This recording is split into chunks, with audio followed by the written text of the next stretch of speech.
Well, joining me now is Jonathan Sacerdoti. He's a Middle East analyst at the Institute for Middle East Democracy. Thank you very much indeed for coming to talk to us.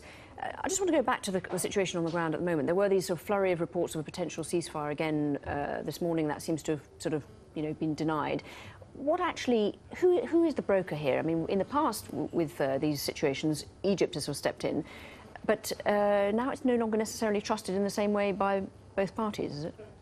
The ceasefire that was proposed originally before today's humanitarian pause in the operations was one that was actually put forward by Egypt under encouragement from the rest of the international community. The US and even the UK got involved, with William Hague asking the Egyptians to see if they could broker some sort of peace deal between the two. However, it is true that under Sisi, Egypt is far less aligned with Hamas and have less interest in trying to put a pause on the fighting because, of course, they are no longer supporters of Hamas in the same way that the Muslim Brotherhood were.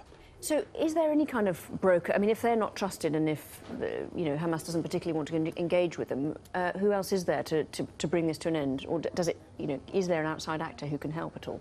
Well, as Tony Blair stated in the flurry of interviews he did yesterday, this particular ceasefire agreement that Egypt was putting forward did have the support of the Arab League and much of the international community. So whether it came from Egypt or not, Hamas were the ones who rejected it after Israel did accept it almost immediately after the Security Cabinet meeting.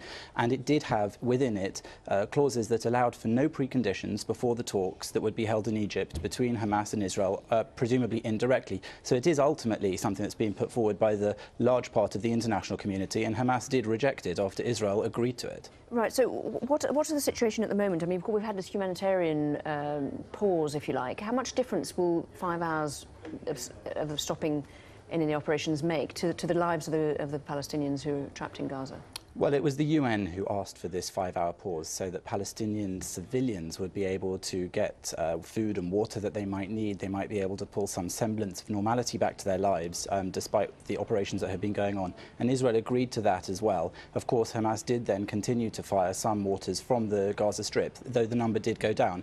And I think that the idea was that it would allow a breather so that the civilians, who Israel says it isn't targeting at all, they say they're targeting Hamas and other jihadi terrorists, so that it would allow those civilians... Except, I suppose, that, I mean, in the meantime, civilians are being killed by Israeli airstrikes, as we saw in Stephanie Decker's report, also children on the beach who are playing. So there is an element of civilians being killed by Israeli airstrikes, isn't there? Absolutely correct. And I mean, if you look at the count of civilians who've died in this operation, we don't yet have a definite figure that isn't issued by Hamas and that has been corroborated. But what we do know is that a lot of civilians have died, a lot of people have died in the Gaza Strip, and one Israeli, which is testament to the strong defense system that Israel has in place. But also, it does make us ask why Hamas, which seems to be failing in so many ways with every attempt it makes to punish Israel, either through tunneling in, through sending frogmen in armed, or through the rockets, they're failing so badly, it makes you wonder why they aren't feeling for the people of Gaza and why they didn't accept this ceasefire that would have given some sort of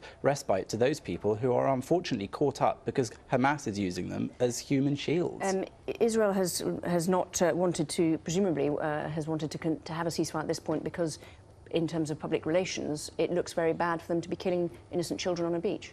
It's true that the number of deaths taking place as a result of Israel's actions is something which doesn't play out well on the world stage for Israel. And again, one has to wonder what Hamas is actually hoping to do here. Because of this large number of casualties within the Gaza Strip, it looks almost like they are trying to maximize the number of dead in Gaza so that pressure will be put on Israel internationally, because everything else that Hamas is doing is actually failing to win for them. OK, Jonathan Sacerdoti, thank you very much indeed for your views on the story. Thank you.